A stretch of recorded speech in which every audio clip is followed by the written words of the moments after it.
자, 오늘은 히브리서 12장을 통해서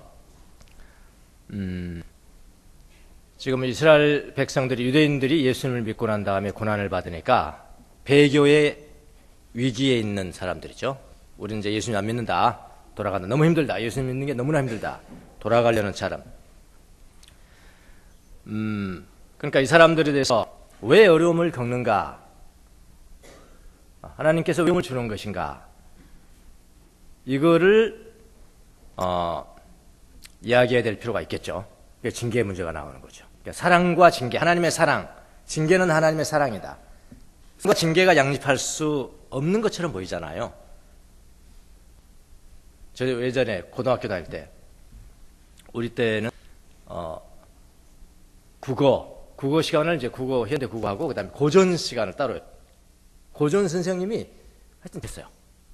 뭘로 지독했냐? 맨 때려요. 왜 때리냐면은 암기를 안 해오면은.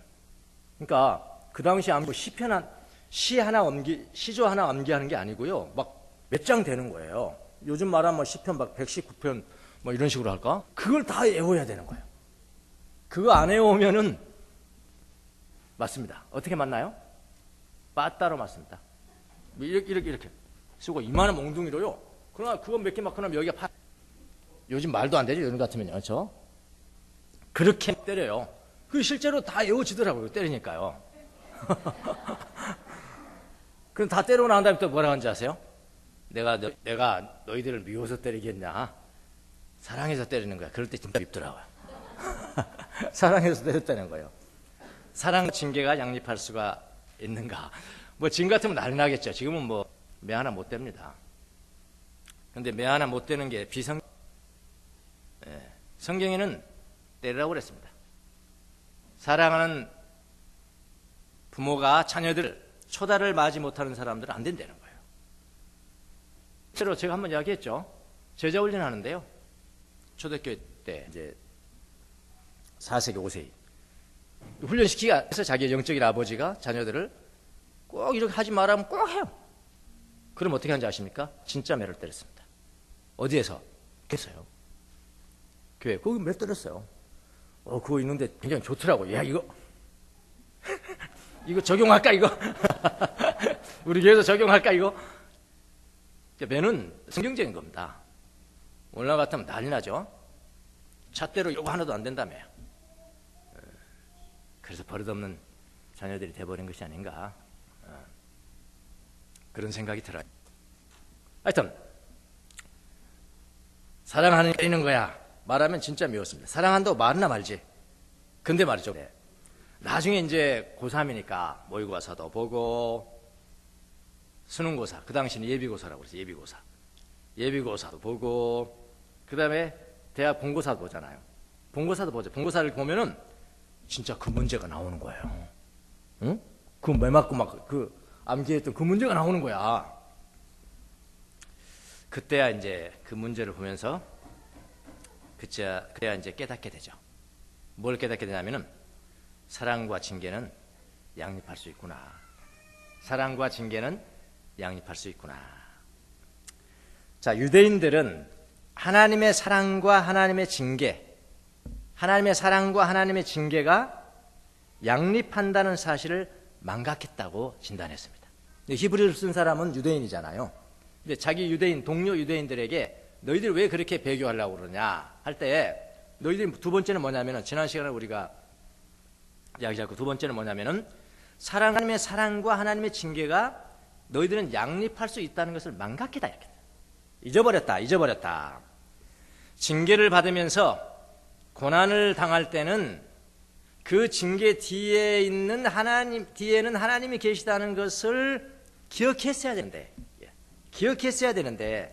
그것을 너희들은 망각했다. 그러니까 오늘 이제 두 번째 이유를 대는 겁니다. 망각했다. 그래서 고난을 참지 못하고 배교의 순간까지 갔던 것이다. 정확하게 표현하면은 하나님이 자녀를 사랑해서 징계한다는 하나님의 말씀을 너희들은 망각했다, 잊어버렸다, 그런 이야기. 여러분 이미 잠언서에도 나와 있습니다. 3장 11절 12절. 아이들아, 주님의 훈계를 거부하지 말고 그의 책망을 싫어하지 말아라. 주님은 당신이 사랑하시는 사람을 꾸짖으시니 마치 귀여워하는 아들을 꾸짖는 아버지와 같으시다. 이 말씀이 있거든요. 이 말씀을 너희들은 잊어버렸기 때문에 지금 잘못된 길을 걸어가고 있는 것이다. 그 요지입니다. 여러분, 징계를 받으면 어떻습니까? 아프죠? 아프지 않은 것은 징계 아니죠. 징계를 받으면 아픕니다. 그런데 그 당시는 사랑과 징계가 양립할 수 없는 것처럼 보여요. 나중에 보면은 사랑과 징계는 양립한다는 고백을 하게 됩니다. 아버지가 자녀를 사랑하기 때문에 징계합니다. 아버지에게 징계를 받을 때 자녀가 그 징계에 대해서 두 가지 반응을 볼 수가 있습니다. 하나는요, 그 징계 너머에는 아버지가 나를 이렇게 때리지만은 징계 너머에는 아버지의 사랑이 있을 거야. 아버지가 사랑해서 그럴 거야. 아버지의 사랑을 믿으면은 그 아들은 그 징계를 참아내고 견뎌냅니다. 그렇잖아요. 참아내고 견뎌냅니다. 그러나 그 징계 뒤에 있는 아버지의 사랑을 믿지 못하면은 징계를 참아내지 못하고 폭발합니다. 그 다음에 뭐라고 하냐? 아버지를 인정하지 않습니다. 아버지 인정하지 않습니다. 그럼 어떻게 될까요? 그 아들은 그때부터 사생자가 되는 겁니다. 그렇겠죠? 아버지 인정 안 하니까요. 사생자가 되는 거죠.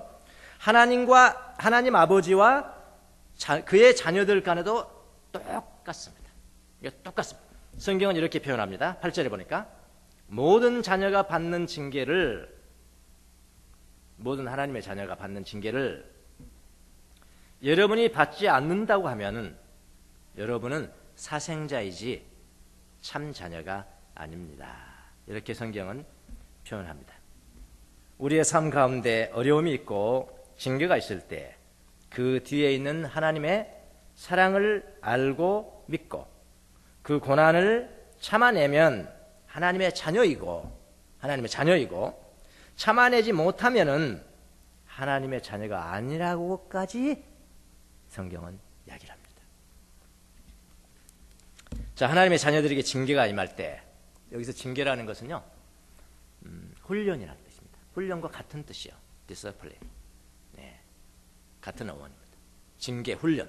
그러니까 그 징계가 임할 때는 어떻게 이어지냐면 곧 고난으로 이어집니다. 아픔으로 이어집니다. 징계는 아프잖아요. 아픔으로 이어집니다. 이런 고난이 임할 때는 어떻게 행해야 되는 것인가? 어떤 태도를 취해야 되는 것인가? 두 가지만 오늘 본문을 중심으로 해서 보도록 할게요. 자, 먼저 취해야 될 태도는, 먼저는 하나님을 본다. 하나님을 본다. 7절 후반절, 하나님께서는 자녀에게 대하듯이 여러분에게 대하십니다. 아버지가 징계하지 않는 자녀가 어디 있겠습니까? 아버지가 징계하지 않는 자녀가 어디 있겠습니까? 하나님과 그분의 자녀 관계에서 반드시 존재해야 하는 확실한 증표가 뭐냐? 징계라는 겁니다. 예, 확실한 증표가 뭐냐? 징계입니다. 그러므로 모든 징계가 다가올 때는 그 징계 뒤에 있는 하나님의 사랑을 바라봐야 된다. 징계 올 때 가장 첫 번째 뭐라고요? 하나님을 보라. 징계 뒤에 있는 하나님의 손길을 바라봐야 된다. 그러면은 그 징계를 하나님의 징계로 받아들이게 됩니다.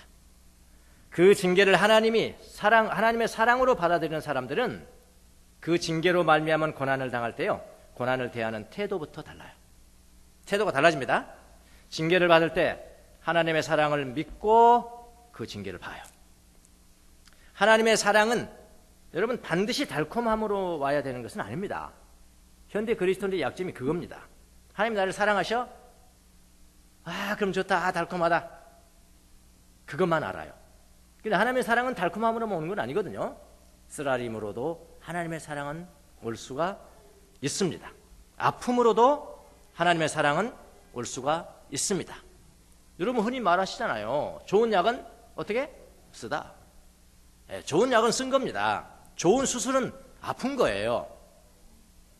마약은 항상 쓰지는 않습니다. 뭐 안 먹어봐서 모르겠지만 하여튼 먹고 난 다음에 뭐 해롱해롱 한 다음에 해롱해롱 한 다음에 그러니까 좋은 마약은 쓰지 않습니다. 좋은 약이 아니에요. 그래서 저 사람이 진짜 신앙인인가? 진짜 믿는 사람인가? 믿지 않는 사람인가? 그거요. 언제 알아볼 수 있는지 아십니까?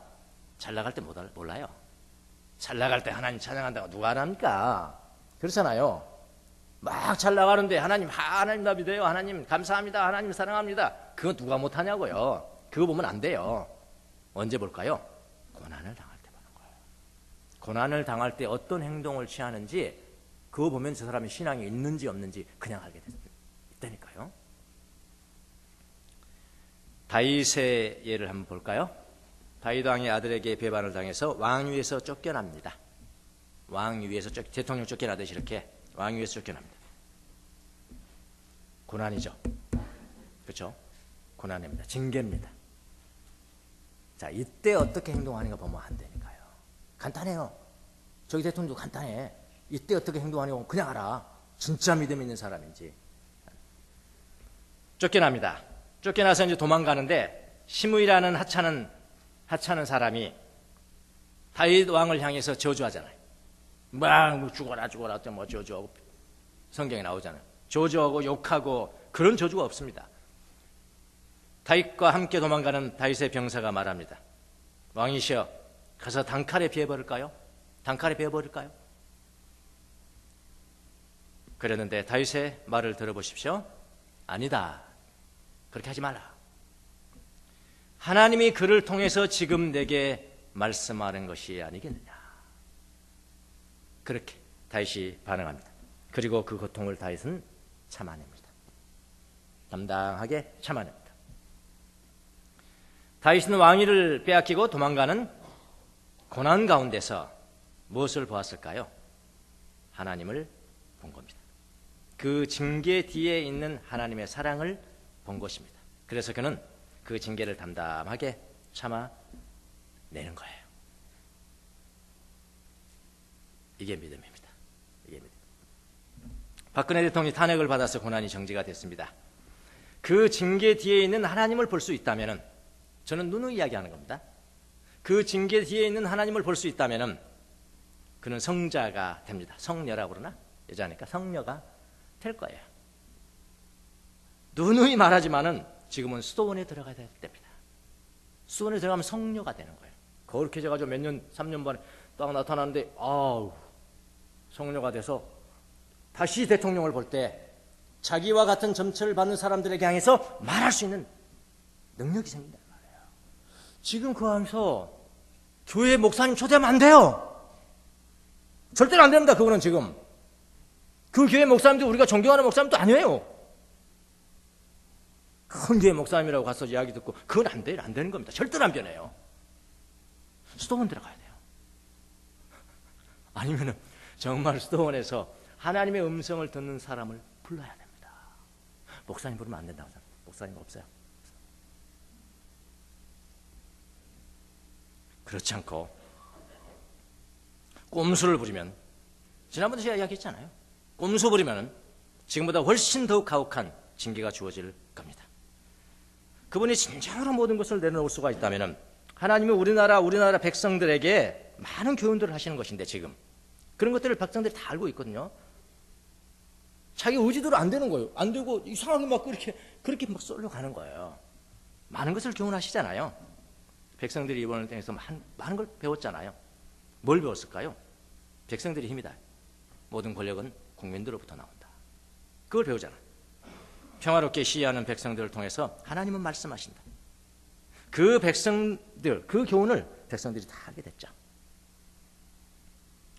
국민들의 눈높이에서 통치하지 않는 통치자는 망한다.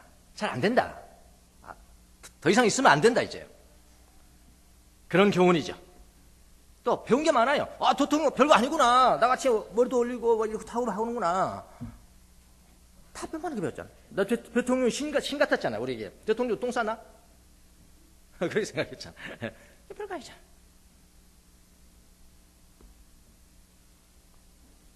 국민들의 마음을 헤아리는 통치자가 진정한 통치자구나. 안보 위에서 웃대가리에서 안보 떠들지만은 정말 정쟁 나면 누가 싸웁니까? 우리 젊은이들이 싸우는 거 아닙니까? 그대로 음성을 들어야 돼. 소통해야 되잖아요. 뭐 경제 떠들지만 결국 현장에서 땀 흘리는 사람들은 평범한 흙수저들입니다. 위에서 뭐 자기들이 정책 결정을 하지만 그렇잖아요. 소통해야 돼. 이번 이런 사건들은 한국 교회도 저는 주는 교훈이 많다고 생각합니다. 한국 교회도 교훈을 주는 거예요. 여러분 당회장이 돼보세요. 1000명, 10,000명, 10만 명 당회장 돼보라고요. 돈과 인사권을 자기 멋대로 주무르고 합니다. 평신도들 나한테 반대하면 잘라버려. 반대하면 잘라버려. 그런 작태들이 교회 안에서 이루어지는 거예요. 사회가 우리에게 가르쳐주는 거죠. 평신도들 서로를 우습게 여기면서 세습하는 거 뭐라고 그러면 그래도 그냥 밀어붙이고, 평신도들을 통해서 민초들을 통해서 하나님께서 교회에 주시는 소리를 경청하지 않습니다. 이는 얼마나 많은 교훈들을 얻냐고요. 이렇게 큰 하나님이 우리나라에게 주는 징계라고 믿어야 합니다. 징계입니다. 훈련입니다. 그러면 잘 될 거예요. 그렇게 믿으면 잘 될 거예요. 뭐 위기 하지만 저는 다른 생각입니다. 위기는 또 다른 기회입니다. 더 좋아질 거예요. 그 너머에 있는 하나님 볼 수가 있다면 더 좋아질 거예요. 징계 뒤에 있는 하나님을 본다면 우리는 긍정적이 될 거예요. 아픔이 있지만 긍정적인 사람이 있고요. 아픔과 함께 부정적인 사람이 있거든요. 하나님이 징계로 민다면 아픔이 있지만 어떻게 해요? 긍정적인 사람이에요. 그렇지 않습니까? 하나님이 함께하는 징계라면 긍정적이 될 수밖에 없죠. 긍정적이 되는 겁니다. 아픔이 있지만 긍정적. 이거 양립할 수 없는 것 같지만 양립합니다. 아픔이 있지만 긍정적. 자, 징계가 올 때는 하나님을 봐야 합니다. 하나님. 자, 하나님을 보고 그 다음은 또 어떻게 해야 되느냐? 나를 봐야 합니다. 자기를 봐야 돼요. 뭐 하나님 보는 것은 믿음으로 다 보는데요. 믿음을 하지만 내가 할 일이 없는 거지만 하나님이 하시는 거지만 나를 보는 것은 누가 해야 돼? 내가 해야 된다. 내가. 나의 편에서는 이것이 더 중요합니다. 징계가 올 때는 하나님을 보고 두 번째는 나를 봐라. 7절에 보니까 징계를 받을 때 뭐라고 했어요? 참아내세요. 명령형입니다. 이거 참으라. 징계를 받을 때 참으라. 원어로는 징계 안에서 에이스 into 징계 안으로 들어갈 때는 참으라. 참으라는 뭐라고 그랬죠? 휘포매노. 휘포 뭐 밑에서 매노 그대로 있어라. 하나님 밑에 그대로 있어라. 징계를 받을 때에 그 아픔을 감내하면서 하나님 아래에서 머물러 있어라.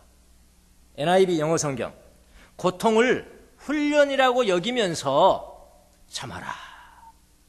고통을 훈련이라고 여기면서 참아라. 참는 것은 누가 참는 것입니까? 내가 참는 겁니다. 내가 참는 거예요. 내가. 이것은 고난을 당하면서, 이 말은 정확하게는 고난을 당하면서는 그 다음에는 나를 살펴보라는 겁니다. 하나님이 하시니까 놔두시고요. 나를 보라는 건 뭐라고요? 고통을 당하면서 나를 살펴보라. 성찰입니다. 성찰. 나를 성찰하라. 성찰이 없으면 얕은 백성이에요. 깊은 사람들은 성찰이 있는 사람. 나의 자신을 살펴봐라. 살펴봐라. 고난을 당하면서 나를 바라보라는 의미는 하나님 아래에서 나는 어떤 사람이 되어야 하는지를 살펴보라는 것입니다. 어떤 사람은 고난당할 때 비참함은 당연히 비참해졌으니까 고난당하면 비참해지잖아요. 나의 비참함은 보지만은 그런데 정작 나를 볼 줄 몰라. 나를 깊이 성찰할 줄 몰라요. 그러면은 고난도 당하면서 비관적인 사람 돼요. 무슨 말 아시겠습니까? 고난을 나를 살펴볼 줄 모르면은 비관적인 사람이 그냥 돼버리고 맙니다. 그러나 하나님 아래에서 나를 바라볼 줄 아는 사람은 비천한 가운데 있지만은 결코 좌절하지 않습니다. 이게 나를 바라보는 거예요. 나를 다시 만들어갑니다. 내 비참함을 그대로 겪으면서 나를 만들어가요. 이것이 바로 뭐냐면은 하나님 아래서 나를 바라보는 거. 성찰을 하고. 혹시 여러분 가운데 어려움이 겪고 있습니까? 어렵다. 어려움은 많은 종류의 어려움이 있겠지만, 우리 예수 믿는 사람들에게 많은 종류의 어려움이 있겠지만은 저기서 다 나열할 수는 없어요. 대표적인 것만 한두 가지 한번 보도록 하겠습니다. 성도들이 가장 많이 참 어렵다 이거 말할 때 그 어려움이 뭘까요? 가장 많이 차지하는 게 뭘까요? 제가 생각하기에는 경제적인 어려움 아닙니까? 경제적인 어려움. 내가 경제적인 어려움을 겪고 있다. 그럼 오늘 배운 거 원리를 적용해야 되죠? 하나님의 징계가 임했구나. 하나님 고난이 있구나. 첫 번째 뭐라 그랬어요? 하나님 보라. 그 징계 넘어 있는 하나님의 사랑을 봐라. 그러면 내 태도가 달라진다니까요. 하나님의 사랑이. 그럼 두 번째 뭐라고 그랬어요? 나를 봐라. 자, 나를 볼 때 제가 지금 적용을 한번 해볼게요. 나를 봐야 된다. 경제적인 어려움이 있다. 나를 봐야 된다. 나를 살펴봐야 돼요. 자, 제일 먼저 해야 될 것이 뭐냐면은 인정하라. 내 상태를 인정하라. 첫 번째요. 나는 경제적인 어려움을 겪고 있구나 지금. 이거 쉬울 것 같죠? 잘 안 돼요. 이것도 잘 안 됩니다. 자기가 진짜 가난한 사람인지는 몰라요. 어떤 사람들은. 내가 지금 경제적인 어려움을, 위기를 겪고 있구나를 모르는 사람이 있더라니까요. 모르는 사람이 있습니다. 저 같은 사람 몰랐습니다. 전 그것도 몰랐어요. 내가 가난한 사람이라는 것도 몰라요. 인정부터 해야 됩니다. 나는 경제적인 어려움을 겪고 있구나. 현재 상태를 인정하기가 그렇게 쉽지 않습니다. 한번 보세요. 경제적인 어려움을 겪고 있을 때 첫 번째 인정하라. 두 번째는 뭐냐면은 무엇이 잘못되어 있는 걸 살펴라. 지금 자기 자신을 바라보는 방법을 제가 팁을 드리는 겁니다. 만약 경제적인 어려움이 왔을 때 내 자신을 바라보는 거 인정하라. 두 번째는 뭐라고요? 뭐가 잘못됐을까? 인정하라. 그 다음 두 번째는 뭐가 잘못됐을까? 뭐가 잘못되어 있는 걸 살펴십시오. 여러 가지가 있을 수가 있을 겁니다. 예를 들어서 내가 돈에 관심이 없나? 관심이 없나?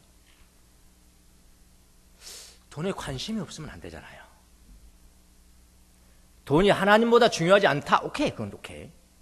근데 관심이 없어. 근데 네가 관심 없는 거 좋지만 네 때문에 우리 가족이 다 고생하잖아. 이건 안 되잖아요. 응? 관심이 없어. 이것도 안 되는 거예요. 내가 혹시 돈에 관심이 없나? 이런 것들. 또는 돈은 속된 거야. 아주 더러운 거야. 돈은 속된 거야. 성경에서 돈이 속되다고 말하지 않습니다. 돈은 더러운 거라고 말하지도 않고 돈이 악하다고 말하지 않습니다. 돈을 사랑함이 일만하게 뿌리라. 돈을 하나님보다 더 사랑하는 것이 일만하게 뿌리다 라고 그랬지, 돈 자체는 좋은 데 쓰이면 좋은 겁니다. 혹시 그런 이원론적 사고를 내가 갖고 있지 않는가? 그렇게 한번 체크를 해보시라 이 말이에요. 성찰을 해보시라 이 말이에요. 또 내가 게으른가? 내가 보니 여기에 그런 사람도 많거든요. 혹시 내가 게으른가 이거? 게으른가? 혹시 내가 낭비벽이 있나? 많이 낭비하는, 쓸데없는 데 낭비하는가? 쓸데없는 데 낭비하면서 쾌감을 느끼는 사람들 있어요. 그 병입니다. 그거. 아무 쓸데도 없거든요. 그거 뭐 살 필요가 없거든요. 그러면 낭비하는 거예요. 혹시 낭비하나? 낭비해서 내가 가난해졌나? 이런 것들. 또 여러분 교회 사역을 열심히 하는 사람들이라면은 일과 사역의 불균형. 너무나 막 사역에 빠지게 되면 일 못하잖아요. 일 못하면 가난해지는 거 아닙니까? 가난해지는 거잖아요. 그러니까 어떤 사람은 하나님은 내 일, 나는 하나님의 일. 그렇게 안 된다니까요. 그렇게 안 된다니까요. 그렇게 해주면 얼마나 좋겠어. 황홀하겠네 나도. 나는 하나님의 일을 하고 이렇게 가르치고 설교하고 여기서 시간 다 보내고, 근데 내일은 누가 해주는? 하나님이 해주신다는 거야. 그렇게 됩니까? 안 됩니다. 불균형입니다. 만약 그렇게 된다면요, 저는 진짜 가난하게 살 팔자죠. 어떻게 보면 일도 못하지. 막 사역하고 또 하나님 강의하고 그러면 강의하고 그럴 때는 너는 일이잖아. 너 일 있잖아. 그럼 일 가면 너는 목사잖아. 이래가고 이래 왔다 저래 왔다. 저는 진짜 가난하게 살아요. 혹시 불균형한 것은 아닌지. 잘 살펴보셔야 돼요. 아주 중요한 이야기인데요. 이런 경험 안 하신 분은 잘 못하지만 아주 중요한 이야기. 어디 무너져 버렸는지. 또 허영심이 내게 있는 거 아닌지. 허영심. 허영인 거야. 뭐 지금 뭐 그 정도면 됐는데 뭐 꼭 더 가라라다는. 허영심은 허영심이 있어서 내가 빈곤해졌다라고 생각하는 것은 아닌지. 이런 거 이거 성찰하면요, 하나님 반드시 가르쳐 주세요. 반드시 가르쳐 주십니다. 저는 가르쳐 줬어요. 이미 하나님 다 가르쳐 줬어요. 가르쳐 주십니다. 여러분에게도 가르쳐 주세요. 하나님의 자녀들이 성찰하는데 왜 안 가르쳐 줍니까? 반드시 가르쳐 줍니다. 세 번째, 깨우쳤다. 나 요 문제구나. 나에게는 이 문제구나. 깨우쳤으면은 교정하세요. 교정하시라니까요. 돈에 관심이 없던 사람이라면은 자기가 돈에 관심을 가지세요. 가지시라고요. 돈을 사랑함이 일만하게 뿌리지 돈 자체는 관심이 없고 없으면 어떻게 일하라는 말이에요. 네? 돈에 관심을 가지시고, 돈이 속되다고 했던 사람들은 돈이 속되다고 하지 마세요. 고치라고. 게을렀던 사람은 게으름을 고치고, 낭비다 하면서 낭비를 줄이시고, 일과 사역의 불균형이다 그럼 균형을 잡으셔야 돼. 하나님의 말씀 전하고 사역하는 것을 줄이셔야 돼. 교회만 가는 것을 줄이셔야 돼. 이제다가 나 쫓겨나기. 쫓겨나기? 내 경험도 합니다. 경험으로 이야기해 주는 겁니다. 줄이셔야 돼. 과감하게 줄이셔야 돼. 사람마다 다 다르겠죠. 네. 일과 사역의 불균형. 허영심이 있다? 허영 극복하셔야 돼요. 이건 내가 해야 돼. 내가 해야 될 일이에요. 더 중요한 것은요, 우리가 무슨 일인지 할 수 있잖아요. 대통령세부터 막노동에 이르기까지 무슨 일이든지 우리는 할 수 있습니다. 더 중요한 것은 일보다 중요한 것이 있습니다. 사람입니다. 내가 어떤 사람이 되었느냐. first. 그 다음에 뭐든지 하세요. 저는 일 가지고 사람을 평가하지 않습니다. 사람을 보고 일을 평가해요. 자, 구체적으로 알려드렸어요. 징계가 임할 때 하나님을 보라. 두 번째는 내 자신을 보라. 내 자신을 보라는 이유는 아픔을 가지고 나를 성찰하라는 겁니다. 아픔만 있고 자기 성찰도 없으면은 그는 아주 부정적인 사람으로 그냥 흘러버리고, 아픔을 가지고 나를 성찰하면은 거기서 긍정적인 사람이 되는 거예요. 그리고 인정하고, 내가 어떤 선택을 인정하고 뭐가 잘못됐는가 보고 고치고, 그 다음에는 어떻게 하냐? 그 다음에는 주님을 기다립니다. 주님을 기다리면서 긍정적으로 걸어가는 거예요. 여기 네 번째예요. 주님을 기다리면서 긍정적으로 걸어가는 겁니다. 근데요, 놀랍게요, 자기도 모르는 사이에 점점 고통이 감소돼가고 있어요. 참 신기하죠? 자기도 모르는 사이라고 했습니다. 그렇게 해보면 자기도 모르는 사이에 그것이 해결돼가고 있더라고요. 이렇게. 경제적인 고통은 가장 그리스도인들이 흔히 겪는, 저는 징계라고 생각을 해서 먼저 드리는 겁니다. 경제적인 징계. 그 다음 이건 어떻습니까? 가정의 어려움. 그렇죠? 가정의 어려움. 가정에서 뭐 자녀 간의 어려움도 있겠습니다만 부부 간의 어려움. 이 제일 많잖아요. 부부 관계에서 어려움을 많이 겪습니다.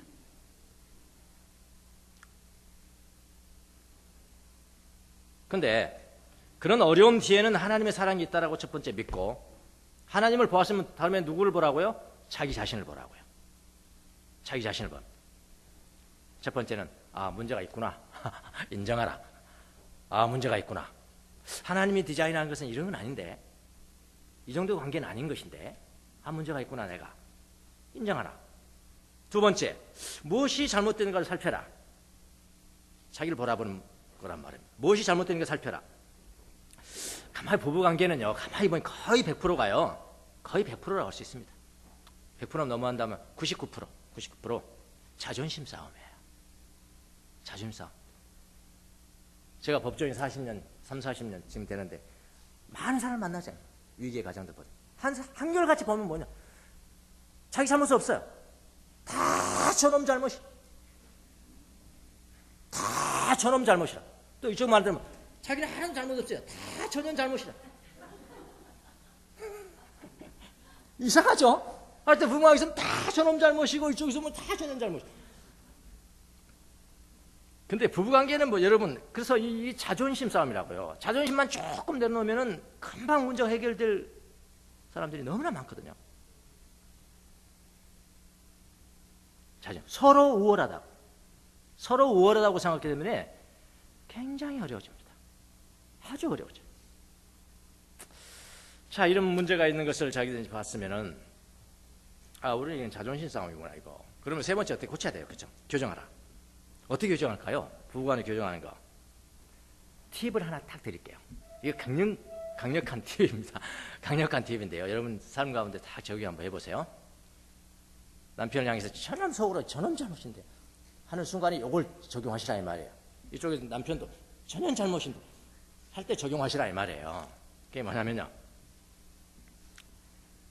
이 사람은 나하고만 결혼 안 했으면 지금보다 훨씬 행복했을 거야. 그렇게 생각하세요. 이 사람 나만 빼놓고 다른 사람들하고 다 결혼했으면 지금보다 훨씬 행복했을 거야. 그거 생각하시라고요. 한쪽만 생각하면 안 되겠죠? 저쪽도 마찬가지예요. 저쪽도 이 사람 나만 빼놓고 다른 사람하고 결혼했으면 훨씬 지금보다는 행복했을 거야. 믿습니다. 그렇게 적용하시라. 어떡합니까 이제?